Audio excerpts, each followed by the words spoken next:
Bismillahirrahmanirrahim. On the demand of Muskan BSc second year Kanpur university.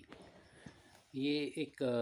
Article है जो कि linear equation of second order with variable coefficient से related है और इसमें ये आर्टिकल है transformation of the equation by changing the independent variable. तो स्टेटमेंट इस तरीके से लिख के आएगा जिसको हमें इंडिपेंडेंट वेरिएबल को चेंज करके फिर सॉल्व करना होगा। How will you solve a linear differential equation of second order, यानी आप किस तरीके से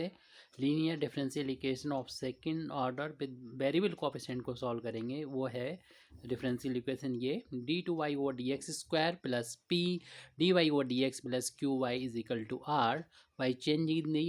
by changing the independent variable, यानी इंडिपेंडेंट वेरिएबल को चेंज करके आप इसको किस तरीके से सॉल्व करेंगे। जबकि हम लोग जानते हैं पी क्यू आर जो है वो यहाँ पर वेरिएबल होंगे और ये एक्स के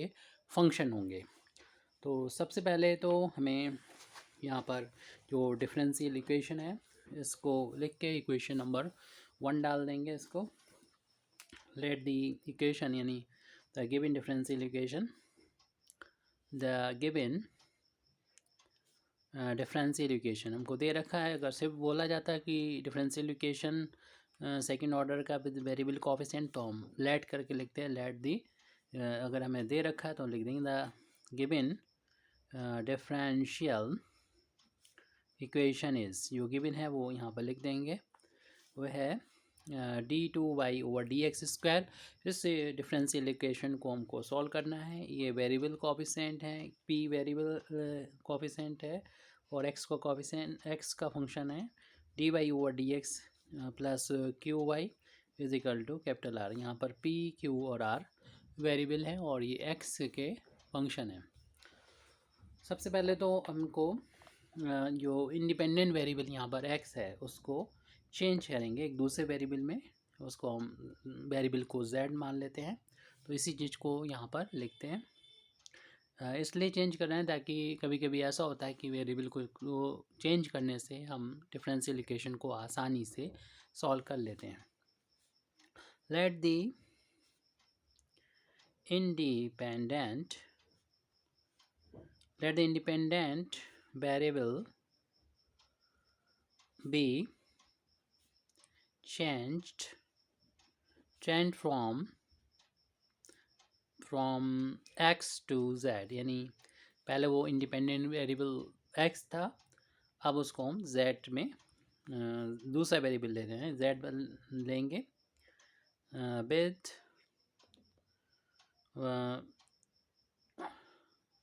with the help of relation, यानी इनके बीच में एक रिलेशन होगा of relation of the form, ये इस बार में होगा यानी z जो होगा वो x का कोई फंक्शन होगा। तब हम यहाँ पर जो डेरिवेटिव हैं y का first derivative with respect to x और सेकंड डेरिवेटिव, इनकी वैल्यू को निकाल कर यहाँ पर z की फॉर्म में कन्वर्ट करके रखना होगा। क्योंकि अभी ये x के रिस्पेक्ट में डिफ्रेंशिएट हो रहे हैं, अब हमें इसको z के रिस्पेक्ट में, क्योंकि इंडिपेंडेंट वेरिएबल अगर हमने z ले लिया तो z के रिस्पेक्ट में इसके डेरिवेटिव होना चाहिए। तो इसकी वैल्यू क्या रखेंगे, यानी dy/dx की वैल्यू, क्योंकि y फंक्शन y को हमें डेरिवेटिव चाहिए, अब डिफ्रेंसिएशन चाहिए z के रिस्पेक्ट में, क्योंकि इंडिपेंडेंट वेरिएबल को हमने z लिया है इसलिए। लेकिन यानी हम यहाँ पर चैन रूल लगा रहे हैं, y को अब z के रिस्पेक्ट में डिफ्रेंशिएट कर रहे हैं तो z को करना होगा x के रिस्पेक्ट में। तो ये dx यहाँ पर आ गया, dy ये दोनों सेम होना चाहिए, एक जैसे होने चाहिए। तो z फंक्शन है हमें मालूम है x का, तो z को x के रिस्पेक्ट में डिफ्रेंशिएशन करना चाहिए। तो फर्स्ट डेरिवेटिव की वैल्यू यहाँ पर ये वैल्यू पुट कर दी जाएगी। अब हम यहाँ पर सेकंड डेरिवेटिव निकालेंगे y की विद रिस्पेक्ट टू x, जो कि हमें इक्वेशन नंबर 1 के इसमें वैल्यू पुट करना है।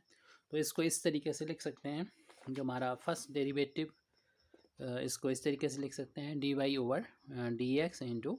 dy/dx। जैसे कि अभी हमने पहले बोला कि फर्स्ट डेरिवेटिव जो है उसकी फॉर्म में इसको लिख सकते हैं और फर्स्ट डेरिवेटिव की वैल्यू हम यहाँ से लिख देंगे इसको। लेकिन ये फंक्शन जो है जो वैल्यू आएगी वो z के रिस्पेक्ट में डिफ्रेंशिएट हो रही होगी, तो हमें भी इसको फिर z में बदलना पड़ेगा। फ़िलहाल अभी हम ये वैल्यू निकाल चुके हैं d y over d x की, वो यहाँ पर पुट कर देते हैं, यानी d y over d z into d z over d x.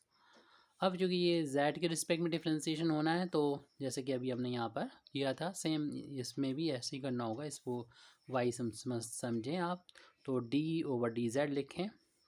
और बाकी चीज़ वैसे ही, और डी जेड को यहाँ पर लिखें और डी एक्स जो है इधर आ जाएगा, यानी हमने यहाँ पर चेन रूल लगा दिया।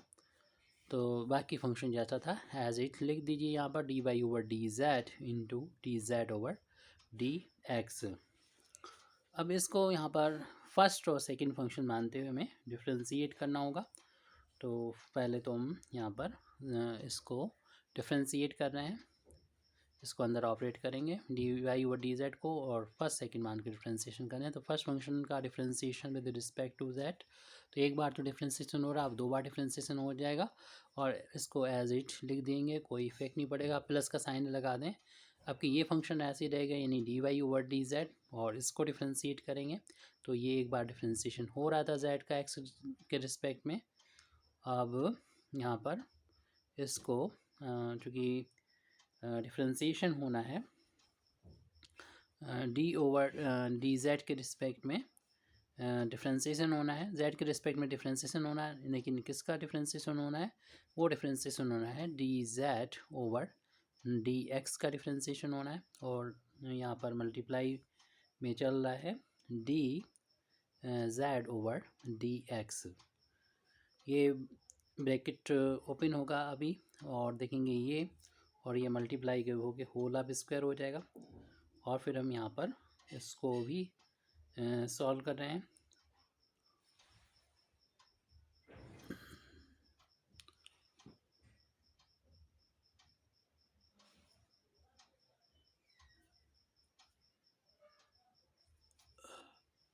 तो इस ब्रैकेट को ओपन करेंगे और इसका अंदर मल्टीप्लिकेशन कर देंगे, तो ये वैल्यू हो जाएगी d two y over d z square, और ये दोनों चूँकि सेम है तो इसका तो हो जाएगा होल अब square d z over d x का हो गया होल अब स्क्वायर, और इसको हम ऐसे ही लिख देंगे, यानी d y over d z, और अभी ये लिखा हुआ है डी ओवर डी जेड और d z over d x, और यहाँ पर लिखा d z over d x. अब यहाँ पर हम इसको वापस अभी जो हमने चैन रूल लगाया था उससे पीछे जाएंगे, क्योंकि ये सेम मिल रहा है एक जैसा, तो इसको हम हटा देंगे और यहाँ पर ये डी एक्स आ जाएगा। तो बिल्कुल अभी इस जो चैन रूल लगाया था उसके अपोजिट इसको चैन रूल लगाते हुए हमें जाना होगा। तो d z over d x का होल अब square plus d y over d z, और इसे लिखा जा सकता है, ये समझ लें कि ये हट जाएंगे कट जाएंगे, और ये डिफ्रेंशिएशन चूँकि जेड का एक्स के रिस्पेक्ट में हो रहा था, तो ये हो जाएगा डी एक्स यहाँ पर आ जाएगा, ये हट जाएंगे। और पहले ये हम बोल रहे थे कि जेड का एक्स के रिस्पेक्ट में डिफरेंशिएशन हो रहा था, एक बार और हो जाएगा तो दो बार यहाँ पर डेरिवेटिव हो जाएगा। तो ये वैल्यू चल रही थी, तो इस फॉर्म लेफ्ट हैंड साइड में लिख देंगे। ये हम जो वैल्यू फाइंड कर रहे हैं वो सेकंड डेरिवेटिव है वाई की विद रिस्पेक्ट टू एक्स, इसको हमें जेड की फॉर्म में कन्वर्ट करना होगा। तो फर्स्ट टर्म तो बिना किसी चेंज के ऐसे ही लिख देंगे हम, यानी ये है d two y over d z square, फिर था मल्टीपल में d z over d x का होल अब square plus d y over d z, और ये हो जाएगा second derivative of z with respect to x, यानी d two z over d x square. अब ये वैल्यू जो हमने फाइंड की है इनको इक्वेशन नंबर 1 में सब्सटीट्यूट कर देंगे, यानी फर्स्ट डेरिवेटिव और ये सेकंड डेरिवेटिव की वैल्यू इक्वेशन नंबर 1 में पुट करेंगे। तो putting these values in equation number 1 we get जो पहले तो सेकंड डेरिवेटिव है यहाँ पर इक्वेशन नंबर 1 में देख रहे हैं ये, और इसकी वैल्यू अभी अभी हम लोगों ने फाइंड की है, उस वैल्यू को यहाँ पर रख देंगे तो हो जाएगा d2y over d z square d z over d x का होल अब square plus d y over d z into d two z over d x square. First derivative के बाद इसमें पी था मल्टीपल में, और इसकी वैल्यू अभी d y over d x की वैल्यू यहाँ पर लिखनी होगी, जो हमने यहाँ पर फाइंड की थी उसको यहाँ नोट कर देते हैं। जो वैल्यू है, ये वैल्यू है d y over d z और into d z over d x, फिर प्लस का है क्यू वाई और राइट हैंड साइड में आर है, उसको हमने यहाँ पर लिख दिया है। अब देख रहे हैं कि यहाँ पर d y over d z इन दोनों में कॉमन है, इन दोनों टर्म्स में, तो कॉमन ले लेंगे। फर्स्ट एंड लास्ट टर्म को विदाउट एनी चेंज ऐसे लिख देंगे, d two y over d z square d z over d x whole अब स्क्वायर प्लस इन दोनों में से जैसे कि पहले बताया कॉमन इतना ले लेंगे, तो फर्स्ट टर्म ये बचेगा d two z over d x square plus d z over d, यहाँ पर पी इसके मल्टीपल में है, into d z over d x, ये आ गया। हमने यहाँ पर कॉमन लिया था d y over d z को, ये यहाँ से बाहर निकाल लिया था, और प्लस क्यू वाई और राइट हैंड साइड में आर है कैपिटल, वो एज इट लिखा हुआ है। अब इसको स्टैंडर्ड फॉर्म में बदलने के लिए जो मल्टीपल में चल रहा है ये, इसको डिवाइड कर दें पूरे इक्वेशन से, यानी d two y over d z over d x के होल अब स्क्वायर से पूरे इक्वेशन को डिवाइड कर दें, तो हमें मिलेगा वाई के रिस्पेक्ट में डिफरेंशियल इक्वेशन है ये, और यहाँ पर इंडिपेंडेंट वेरिएबल z आ चुका है, जो कि न्यू इंडिपेंडेंट वेरिएबल है जो हमने रिप्लेस किया है, तो इससे हटाने पर हमें उसी फार्म में एक इक्वेशन मिल जाएगा। उसको डिवाइड करेंगे तो न्यूमरेटर में ये आ जाएगा, यानी d two z over d x square plus p into d z over d x upon में आ गया ये d z over d x का होल अब square and d y over d z plus q upon d z over d x y is equal to capital r, क्योंकि पूरे equation को divide करें तो राइट हैंड साइड में भी R upon में हो जाएगा D z over d x का ये होल ऑफ स्क्वायर, जो कि यहाँ पे लगना था। तो अब ये टोटल वैल्यू आई है, इसको हम कुछ मान लेते हैं, लेट कर लेते हैं, इसे शॉर्ट में लिख देते हैं। ये इस जैसा इक्वेशन नज़र आने लगे तो ये d y over d x था, अब d y over d z हो चुका है, तो वहाँ पर यहाँ पी है, इस वैल्यू को पूरी वैल्यू को हम पी वन मान लेते हैं, तो उसी फार्म में नज़र आएगा d two y over d z square plus p one into d y over d z plus फिर ये क्यू अपान ये टोटल वैल्यू को हम क्यू वन मान लेते हैं, और वाई देख रहे हैं कि ये राइट हैंड साइड में ये टोटल वैल्यू को आर वन मान लेते हैं। तो इस इक्वेशन को इक्वेशन नंबर 2 डाल के यहीं पर छोड़ देंगे, जहाँ पर बता दें हमने P क्या माना है, Q क्या लिया है, और R1 Q1 क्या लिया है और R1 क्या लिया है, उसके बारे में बता दें। और इन वैल्यू को अच्छी तरीके से याद भी कर लें, क्योंकि हम प्रॉब्लम जब सॉल्व करेंगे तो हमें इन वैल्यू को लिखना होगा। तो P की वैल्यू को याद कर लीजिए हमेशा के लिए, d two z over d x square plus P into d z over d x upon में था d z over d x का होल अब स्क्वायर। इसी तरीके से यहाँ पर हमारे Q1 की वैल्यू को हमने लिया था Q upon d z over d x का होल ऑफ स्क्वायर, और इसी तरीके से R1 की वैल्यू को R upon d z over d x का होल ऑफ स्क्वायर। तो तीनों वैल्यू को हमने यहाँ पर लिख दिया है। और यहाँ पर ये भी बता दें कि ये P1 Q1 R1 क्या है। तो वैसे तो हम लोग जानते हैं कि ये फंक्शन होंगे x के, लेकिन ये x को चूँकि हमारे पास एक रिलेशन मौजूद है x और z में, तो उसके थ्रू हम x को z में कन्वर्ट कर देंगे, तो ये फिर z के फंक्शन हो जाएंगे। हेयर P1 Q1 इसी चीज़ को हम लिख दे रहे जो हमने बोला, and R1 are functions of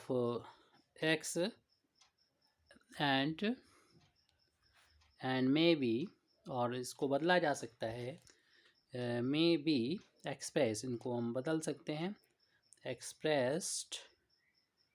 as function of z, क्योंकि x और z में हमें कनेक्शन पता है विद द रिलेशन, क्योंकि हमें एक रिलेशन मालूम होगा जो कि गिवन होगा विद द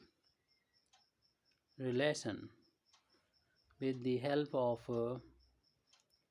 रिलेशन, और वो रिलेशन पहले बताया जा चुका है z is equal to F x, यानी z जो होगा वो x का फंक्शन होगा।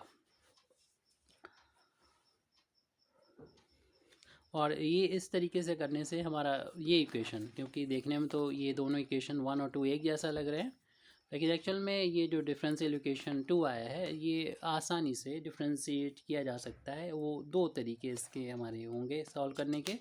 तो पहला तरीका जो डिफरेंशियल इक्वेशन का है, दोनों में से कोई भी जो है वो यूज़ किया जा सकता है जिससे भी सॉल्व हो जाए हमारा। तो इसमें पहला तरीका हमारा ये है कि तो हम यहाँ पर दो केस ले लेते हैं। तो केस की फॉर्म से मान लेते हैं केस फर्स्ट, लेकिन हमें जो क्वेश्चन सॉल्व करेंगे उसमें हमें एक ही यूज़ करेंगे और दोनों से रिज़ल्ट जो है कभी कभी निकल आते हैं सेम, तो मतलब सेम रिज़ल्ट आ जाएगा। तो सबसे पहले तो हम ये मान लेते हैं कि z को हम इस तरीके से चुनें, क्योंकि z अपनी मर्जी से चुना गया है, x था और x को हम की वैल्यू z की फॉर्म में मानेंगे। z को इस तरीके से चुनेंगे तो लेट अस चूज़, तो हम इस तरीके से चुनेंगे इसको z को, z इन सच ए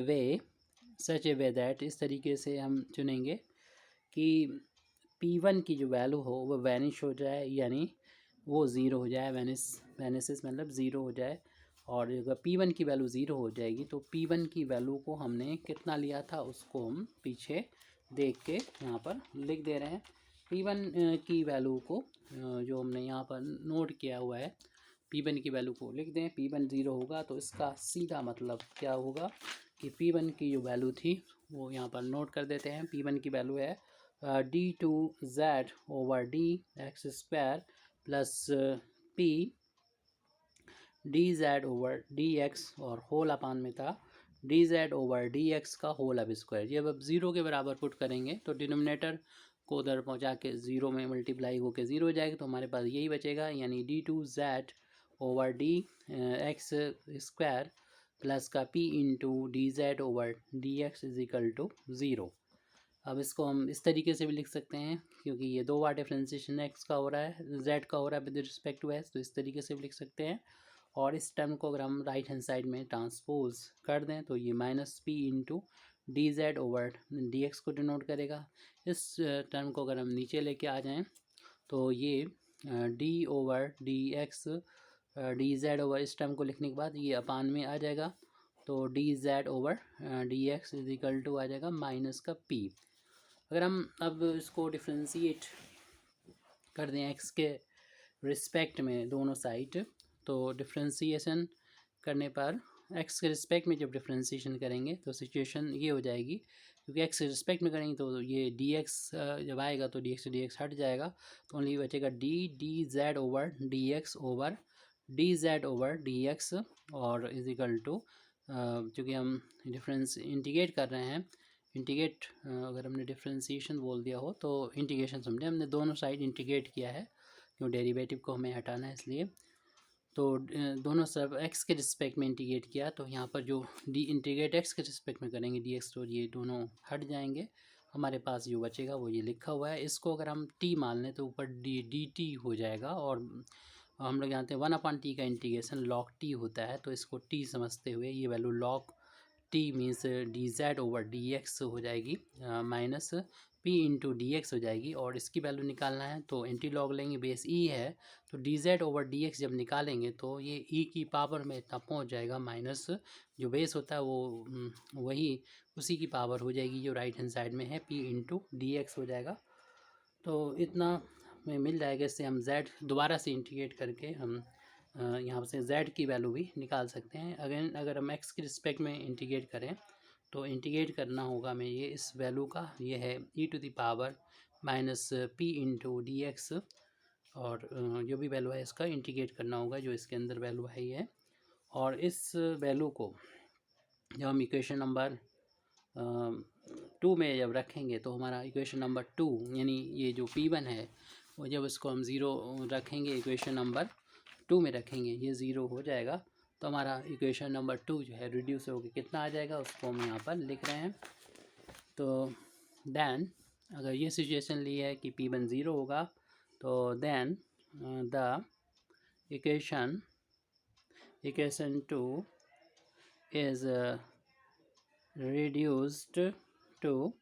सेकेंड डेरिवेटिव बचेगा d2 y over d z square plus q1y is equal to r1। इस तरीके से इक्वेशन आ जाएगा, और इस तरीके की जब इक्वेशन आ जाएगा तो उसको बहुत आसानी से सॉल्व हम तब कर सकेंगे अगर ये सिचुएशन हो। दिस इक्वेशन जो लास्ट में हमारा ये मिला है, this equation can be easily solved यानी ये आसानी से तब सॉल्व की जा सकेंगी जब इन दोनों में से कोई एक केस होगा, यानी Q1 जो होगा या तो कांस्टेंट होगा, इफ़ Q1 इफ़ यहाँ लिखा हुआ है इफ़ Q1 इज़ कांस्टेंट, अगर इफ़ ये आसानी से सॉल्व हो जाएगा अगर इफ़ जो Q1 होगा, यदि Q1 कांस्टेंट होगा, कांस्टेंट अगर कांस्टेंट होगा तो हम लोग जानते हैं कि कांस्टेंट रखने पर ये जो इक्वेशन मिलेगा वो linear differential equation with constant coefficient होगा, और इस तरीके की प्रॉब्लम हम आसानी से सॉल्व करना जानते हैं, पीछे कर चुके होंगे, क्योंकि ये सेकंड डिफरेंशियल इक्वेशन है, यानी सेकंड ऑर्डर का डिफरेंशियल इक्वेशन है विद वेरिएबल कोफिशिएंट। तो उससे पहले हम लोग linear differential equation with constant coefficient कर चुके हैं, आसानी से सॉल्व कर सकते हैं। या अगर इस इक्वेशन को ऐसे भी सॉल्व कर सकते हैं, जब Q1 जो होगा, Q1 is of the farm, अगर Q1 की जो फार्म है वो इस तरीके से होगी, यानी Q1 इस तरीके से होगा कि कोई कांस्टेंट हो और कांस्टेंट डिवाइड हो रहा हो जेड स्क्वायर से, अगर क्योंकि इस फार्म में अगर हो, ऐसा अगर होगा तो जो लीनियर जो इक्वेशन बनेगा वो बनेगा लीनियर होमोजीनियस डिफरेंशियल इक्वेशन बनेगा, और विद वेरिएबल कोफिशिएंट। तो इस तरीके की प्रॉब्लम को भी हम लोग आसानी से सॉल्व कर सकते हैं वेरिएबल कांस्टेंट। तो ये सिचुएशन आ सकती हैं अगर हमने P1 को 0 लिया, जो केस फर्स्ट हमने लिया है। लेकिन अगर हम दूसरा तरीका भी है, मतलब इस तरीके की सिचुएशन आ जाएगी तो आसानी से सॉल्व हो जाएगा फिर हमारा डिफरेंशियल इक्वेशन। और फिर दूसरा केस हम देते हैं अब, कि अगर हम P1 को 0 ना लेते हुए अगर ऐसा कर लें कि यानी इस तरीके से z को चुने, suppose we choose z such that, अगर हमने z को इस तरीके से चुना है कि जो Q1 है वो हम लोग जानते हैं कि हमने कोई कांस्टेंट लिया है, वो पॉजिटिव भी हो सकता है निगेटिव भी हो सकता है, हमने कोई भी कांस्टेंट लिया है, माना कि हम यहाँ पर पॉजिटिव ले लेते हैं। तो ये Q1 था क्या, Q1 की वैल्यू जो थी वो Q upon d z over d x का होल स्क्वायर, वो आप इस तरीके से लेंगे इसकी वैल्यू कि ये जो है वो पॉजिटिव ही रहे, यानी ये स्क्वायर हम हटाएं तो स्क्वायर रूट में पॉजिटिव वैल्यू आए, इस तरीके से हम इसका साइन पॉजिटिव या निगेटिव लेंगे। फिलहाल अभी हम यहाँ पर पॉजिटिव साइन ही ले लेते हैं, यानी ए स्क्वायर, और इसका द मल्टीप्लिकेशन करके Q इसको उधर ले जाएंगे तो इसका मल्टीप्लाई करेंगे तो a का भी स्क्वायर है और d z over d x का भी होल स्क्वायर है, तो इसका होल स्क्वायर कर सकते हैं राइट हैंड साइड में, यहाँ पर Q इस तरफ लिख दे क्रॉस मल्टीप्लिकेशन करने के बाद, और जब स्क्वायर हटाएंगे तो स्क्वायर रूट हटने पर a d z over d x is equal to यहाँ पर स्क्वायर रूट लग जाएगा जो Q होगा, और हम स्क्वायर, और फिर जब ये तो दोनों साइड इंटीग्रेट करेंगे, ये तो कांस्टेंट है यहाँ पर, जब इंटीग्रेट करेंगे तो ये तो बाहर हो जाएगा, और इसका जब इंटीग्रेट करेंगे तो फिर ये z हो जाएगा, क्योंकि x के रिस्पेक्ट में दोनों साइड हम इंटीग्रेट कर रहे हैं, इधर dx हो जाएगा। तो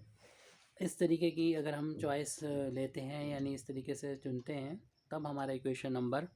जो 2 होगा, क्योंकि हमने इक्वेशन नंबर 2 के लिए जो चुन लिया है Q1 को, वो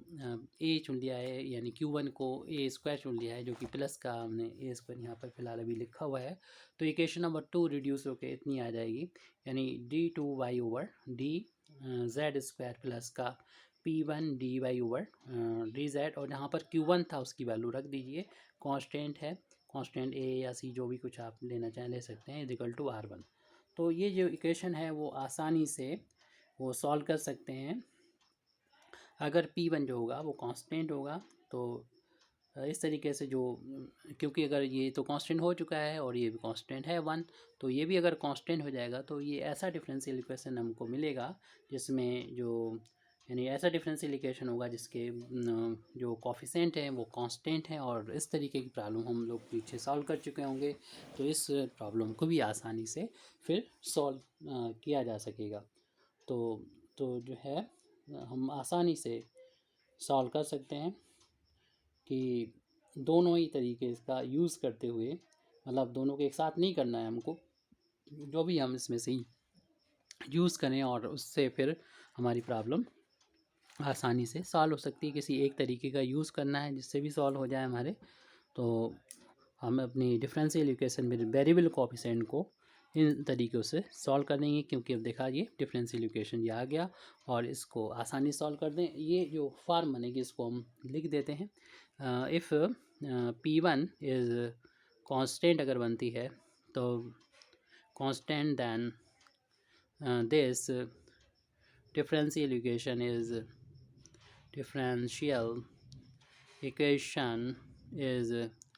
linear differential equation with constant coefficient होगा, और इसको हम आसानी से सॉल्व करके अपने गिवन डिफरेंशियल इक्वेशन को सॉल्व कर सकते हैं। Thank you very much indeed for listening me. व आखिर दावाना अल्हम्दुलिल्लाहि रब्बिल आलमीन।